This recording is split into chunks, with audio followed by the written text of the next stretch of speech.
Son las 7:54. Comentamos más temprano la denuncia que le ha interpuesto el ex asesor Vladimiro Montesinos a la candidata de Fuerza 2011, Keiko Fujimori, por el delito de difamación agravada. Y le está pidiendo una reparación civil de 1 millón de soles. Vamos a comentar este y otros temas vinculados a la campaña fujimorista con Fernán Altuve, candidato al Congreso por Fuerza 2011. Doctor Altuve, gracias por venir, buenos días. Gracias a usted por la invitación. Bueno, ¿qué impresión le merece esta denuncia de Vladimiro Montesinos? Le está pidiendo 1 millón de soles a Keiko Fujimori y la ha denunciado por difamación agravada. Bueno, todos sabemos desde hace mucho tiempo que Vladimiro Montesinos ha tenido una relación enemistosa con Keiko Fujimori, y lo único que se está viendo en estos momentos es que esta denuncia, esta querella, tendría la finalidad de perjudicarla según la estrategia que se plantea. Yo creo que lo que va a hacer en todo caso es fortalecer la posición de ella, porque distingue claramente una posición de la otra. Y en todo caso, yo estoy seguro que los fujimoristas van a hacer una gran colecta, porque dicen que no sabemos hacer rifas, que no sabemos hacer colectas, etcétera, para poder garantizar ese 1 millón de soles de reparación, para que vean que estamos dispuestos a contribuir y apoyar a nuestra candidata. El tema, o mejor dicho, el sustento de la denuncia, lo que origina la denuncia es una declaración de Keiko Fujimori diciendo que Montesinos extorsionó a Eudosio Martínez, alias Oyuquito, cuando lo del caso Hajduk en los 90. ¿Usted coincide con esta posición? ¿Usted cree que Montesinos extorsionó a Martínez? El punto fundamental que aquí se está diciendo, por lo cual la querella no existe, es que Keiko Fujimori narra lo que ella vivió. Entonces nadie puede ser querellado por decir lo que uno ha vivido, por afirmar lo que ella ha vivido. Menos aún una congresista, que no es responsable ni penal ni civilmente por las declaraciones que sostenga. Entonces, esto se va a caer como querella en 5 minutos, ¿no? Pero tampoco se le puede decir a una persona que no puede afirmar o exponer lo que ha vivido, y que además todos los peruanos hemos conocido como el origen de la ruptura entre Keiko Fujimori y Vladimiro Montesinos. Pero claro, si uno afirma lo que ha vivido, pero en ese relato voy haciendo imputaciones, ya la cosa cambia, ¿no? Porque bueno, está diciendo concretamente, Montesinos extorsionó a Martínez. Bueno, eso es lo que ella ha vivido, y los testigos, que son Rafael Rey, Monseñor Cipriani, Monseñor Bambarén y el ex procurador José Ugaz, son testigos de eso. Hay que recordar que el proceso de querella tiene un elemento fundamental que se llama exceptio veritatis, excepción de la verdad. Entonces, si se acredita que la afirmación de Keiko Fujimori está sustentada por testimonios que ya se han declarado en la prensa, no hay lugar a la querella. Más aún si estamos ante una congresista que no responde por sus afirmaciones, ¿no? Ahora, esta intención de Montesinos de aparecer en la escena pública, ¿a qué cree usted que obedece? ¿Qué está buscando Montesinos? Porque Montesinos ya venía de una amenaza anterior diciéndole, sí, Keiko, cuidado, voy a romper la lealtad a tu padre. Son dos elementos que se pueden considerar. Yo no sé cuál de los dos corresponde. O mantiene esa situación de rechazo hacia Keiko Fujimori y piensa en la percepción que con esto puede afectar su candidatura y dañarla, que es una posibilidad. O si no, lo que quiere, como ha dicho Carlos Raffo, es colgarse de la figura noticiosa para, en cierta manera, también poner luz sobre sus casos o sobre su situación. Aunque yo creo que es la peor forma de poner luz, pero digamos, podrían ser cualquiera de las dos posibilidades, ¿no? Eso ya está en el fuero interno de él y de su defensa. Ahora, el caso Hajduk tiene más aristas de lo que uno puede pensar, porque Mauricio Mulder, en la víspera, ha dado a conocer un informe en el que él participó, investigó y trabajó mucho en el año 2002, y que sí, él había comprobado que Eudosio, o mejor dicho, que Vladimiro Montesinos fue extorsionado extorsionó a Eudosio Martínez, pero con el consentimiento de Alberto Fujimori. Bueno, yo ahí discrepo en Mauricio Mulder, porque le voy a decir una cosa. El abogado de Eudosio Martínez, que era el señor Ugaz, no va a ir a buscar a la hija del titular de la extorsión, porque no tiene ningún sentido. O sea, Keiko Fujimori era la persona que podía influenciar en el presidente para hacerlo ver lo que estaba ocurriendo, porque la defensa de Eudóxia Martínez ya había llegado a la conclusión de que el presidente Fujimori no estaba involucrado, porque si no, no había sentido, no tenía ninguna lógica ir donde la hija del presidente a exponerle lo que estaba pasando si el padre estaba involucrado. Es un absurdo. O era una forma de decir, oye, dile a tu padre que nos ayude un poquito, porque acá la estamos pasando mal, mi papá, nosotras nos están acusando, y al final el indulto hubo una figura legal que favoreció a las hijas. Y después se concluyó que todo era absolutamente armado y que estábamos ante una situación de exculpación. Eso se conoció con posterioridad a los hechos. Entonces, vamos aclarando. José Ugaz es un hombre muy inteligente y no creo que se hubiera involucrado, ni hubiera involucrado a la hija de una persona que estaba involucrada desde el primer momento. Probablemente supieron distinguir bien que había dos sectores muy claramente marcados en Lo curioso es que después las hijas apoyan la candidatura del 2000. No, el 2006. Y el año 2000 también. En la campaña del año 2000, la de Perú 2000, la de Chino. Bueno, en todo caso pueden haberlo hecho por Keiko Fujimori, agradeciendo la participación que ella tuvo. Yo tenía entendido que había sido el año 2006. También el 2006. Bueno, es lógico que personas que han sido defendidas por Keiko Fujimori, que realmente se compró un pleito por esta causa que ella consideró justa, estuviesen con una adhesión y una gratitud a Keiko, porque realmente era un compromiso bastante fuerte. Era iniciarse en la política, porque ella tenía una participación política como primera dama, pero es iniciarse en la política activa con un problema bastante complicado y que significaba probablemente el camino de ruptura entre su padre y su asesor. Es decir, ¿usted cree como Keiko que Montesinos extorsionó a Oyuquito? Bueno, definitivamente lo que han dicho los testigos son cosas que uno no puede dejar de relevar, ¿no? Uh-huh. Porque son personas que vivieron esa etapa y lo afirman de esa manera. Uh-huh.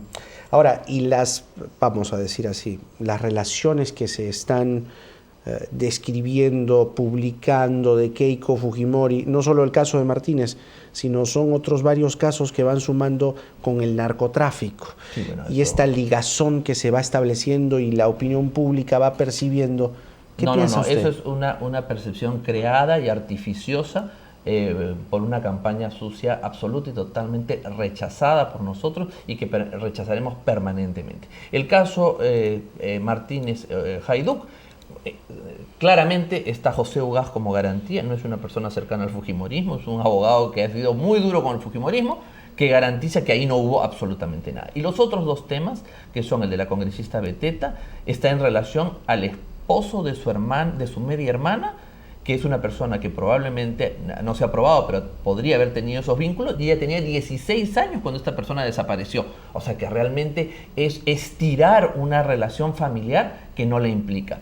Y con el caso del señor Neira en Ayacucho, realmente es un rumor transmitido por vía diplomática que durante 5 años no se materializaron ninguna denuncia, ninguna investigación y en absolutamente nada. O sea, si hay un rumor que tiene visos de verosimilitud o que puede ser verdad, en 5 años se toman medidas, porque yo creo que la DEA no está sentada descansando sin observar la realidad, simplemente no encontró nada. Ahora, hay una cita muy interesante que quiero compartir con usted de la Comisión Mulder del año 2002, que dice, es el testimonio de Fernando Ruiz Díaz, empleado de Hajduk, de la empresa Agencia Aduanera Perú Mundo, que descubrió droga en los sacos de harina de pescado de Hajduk, ¿no? La compañía de Eudóxio Martínez Oyuquito. Dice, en 1999, antes de las elecciones, se presentó Javier Corrochano Patrón, emisario de Montesinos, ante la gente de Hajduk, diciendo que había un juicio pendiente para ellos, que podía anularse prácticamente ese juicio, pero que costaba $3 millones para la campaña presidencial de Fujimori, lo que le decía hace un rato. La gente de Hajduk no aceptó y mandó volar a Corrochano. Al poco tiempo los acusaron de lavado de dinero, de narcotráfico. Todas sus empresas fueron cerradas. Metieron presos a los miembros del directorio de Hajduk, el señor Eudóxio Martínez, sus hijas y sus hijos. Al ver eso, Eudóxio Martínez Torres se asustó, llamó a Corrochano y lo arregló. Ya no le cobraron 3, sino $10 millones. Eso yo lo escuché de la propia boca del señor Eudóxio Martínez en el penal, porque yo he estado preso con él. Gravísimo. Bueno, el punto es O sea, hay testimonios que acercan la figura a Alberto Fujimori. Pero la campaña, ¿la campaña para quién era? Un momento, para Alberto. ¿Usted se acuerda que en el año 2000, porque yo he vivido esa campaña, me acuerdo perfectamente? Yo también me acuerdo perfectamente. Aparecieron un montón de cerros pintados y el presidente Fujimori salió y dijo, ¿ya basta de yayeros? Sí, me acuerdo. Él mismo se dio cuenta que había mucha gente que estaba haciendo cosas que él mismo no quería que se hicieran y que estaban induciendo a que esa campaña tuviera los problemas que tuvo. O sea, el mismo presidente estaba diciendo, ya basta de yayeros. Entonces, mucha gente empezó a tomar el nombre del presidente o de funcionarios del gobierno para obtener algún tipo de beneficio. Ya en ese momento estaban ocurriendo esas cosas. Pero la información que tiene un presidente de la República es privilegiada. Yo discrepo de ese punto. Yo he visto que el presidente Toledo, el presidente García y el presidente Fujimori son encapsulados por los círculos. Y no saben muchas veces lo que pasa porque los círculos les dosifican y les filtran la información. Y a veces uno termina siendo prisionero de su propio entorno. Le ha pasado a los tres, que son los tres de los cuales yo tengo memoria, digamos, más cercana. García 1, dice usted. No, y García 2 García también. García 2, mire usted, la Secretaría de la Presidencia de la República realmente es un filtro extraordinario, ¿no? Hay cosas que pasan, hay cosas que no pasan. Entonces los presidentes son encapsulados y les empiezan a generar temores, no lo digo por uno en particular, lo digo por todos, temores. Mira, los asesores son permanentes a lo largo de la historia, o secretarios también se llaman, o amigos del presidente, que vienen con un chisme o con una influencia, o yo te voy a salvar de este problema, y les crean realidades virtuales. Pero digamos, yo no creo, y al menos a usted lo he escuchado innumerables intervenciones, alabar la figura del presidente Fujimori, no creo que sea tan tonto. No, es que no es un tema de tontería o de inteligencia, Ajá. Es un tema de acceso a la realidad, porque a los presidentes todo el mundo les dice que sí, nadie dice que las cosas están mal. ¿Usted cree que si el presidente Mubarak hubiera sabido, con un hombre de 30 años de inteligencia, que la calle ya no era suya, hubiera seguido actuando como si estuviese en un salón dorado? Les van negando, no, esto no es un problema. Esto pasó desde Luis XVI, que el día de la toma de la Bastilla, en su diario puso, hoy día nada. Ni siquiera se había enterado que habían tomado la Bastilla. Los círculos van dorando la píldora a los gobernantes. Es decir, que todo esto, o este testimonio que se recoge del señor Ruiz Díaz, y que prácticamente está, vamos, involucrando a la campaña del año 2000 de Alberto Fujimori, fue obra de Montesinos. Mire, tiene que ser obra del entorno, porque Alberto Fujimori... Está Corrochano, ¿no? Bueno, Corrochano no tiene relación con el presidente. Pero tenía una relación con Montesinos. Pero no con el presidente. No se ha demostrado ninguna relación del señor Corrochano con el presidente de la República. Y acuérdese usted, le estoy dando un dato importante. El presidente dijo, ya basta de ayayeros. Eso lo dijo él públicamente ante toda la televisión. ¿Y eso qué significaba? Que había gente que estaba metiendo mano en su campaña o dirigiendo o arrimando cosas según lo que pensaban que debían hacer para que supuestamente ayudara al presidente, y lo estaban perjudicando. Y él no quería. Y acuérdese usted que había 2 equipos de campaña. Y eso es clarísimo en todas las declaraciones de Carlos Raffo. Carlos Raffo es el equipo de campaña de Palacio, que estaba en franco conflicto con los otros equipos de campaña que se iban armando en los demás sectores, porque el gobierno era un gobierno que tenía espacios compartimentados. Claro, pero al final la caja era el SIN. Se pagaba por el SIN. No siempre. En casi todos los casos. No. Fíjese usted, hay un montón de personas que han declarado que ellos donaron y no tienen nada que ver por el otro lado. Hay procesos a varios empresarios y han salido absueltos totalmente. Bueno, vamos a hablar ahora del tema de las encuestas, que es un tema que usted ha comentado en la víspera, y está distorsionándose, o por lo menos generándose una sensación de turbiedad con respecto al trabajo de las encuestadoras a partir de este sondeo de CPI.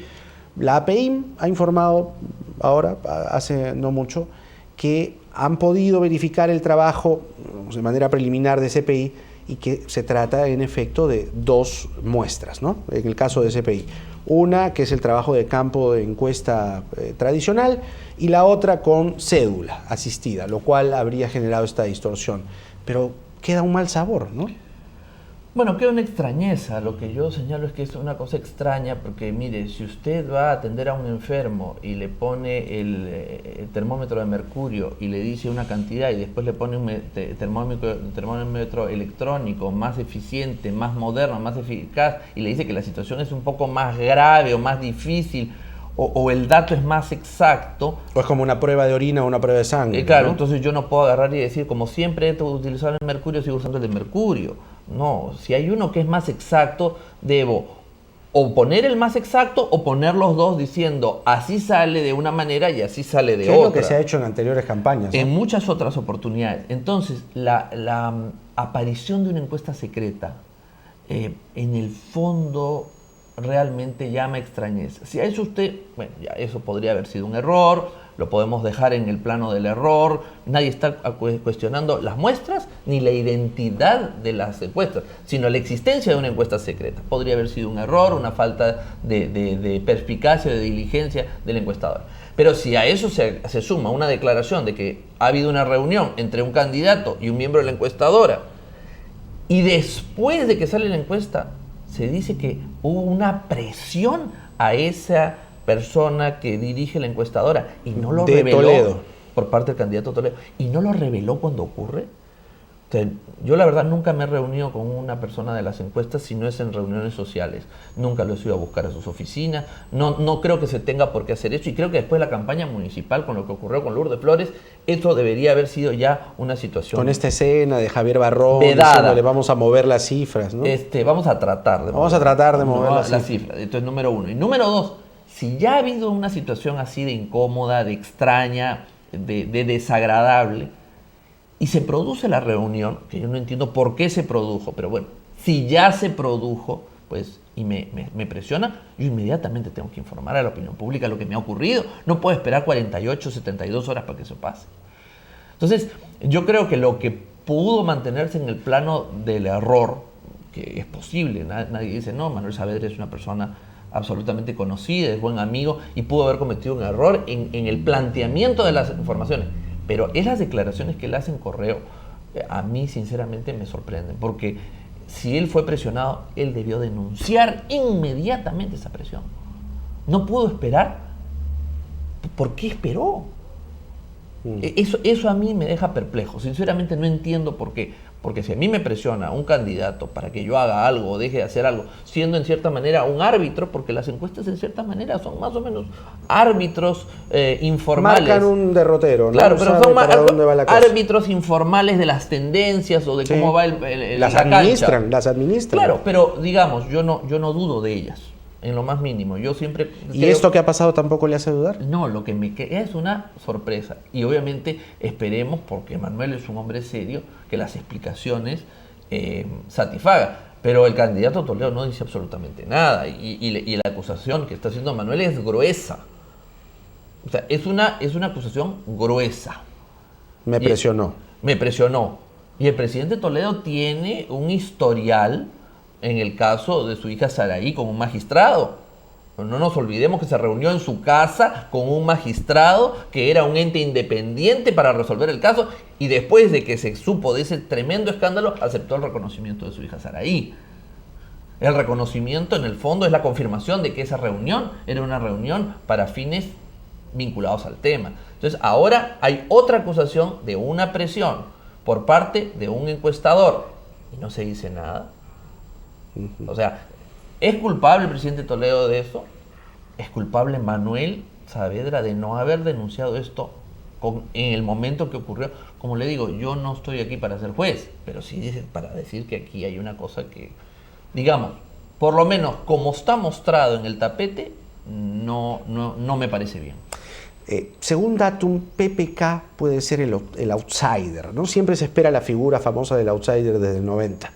Todos estamos buscando un outsider. ¿Para ustedes PPK o hay otro que se asoma? Ya lo declaré en correo y yo creo que eso es más una ilusión que una realidad. Y creo que buscando esa última ilusión de que PPK remonte y llegue a la segunda vuelta, estando realmente en un 5 o 6%, lo cual prácticamente lo tiene. Datum le da 7, ¿no? Pero bueno, está dentro del margen de error estadístico. Y estamos hace 3 semanas empujando a PPK para que sea el outsider. Todos sus amigos, la gente que bien lo quiere y los que no le queremos decir nada negativo porque le tenemos simpatía, pues lo miramos a ver si levanta. Pero el outsider, digamos clandestino, es Ollanta. El que está subiendo en las encuestas es Ollanta. Eso es una realidad.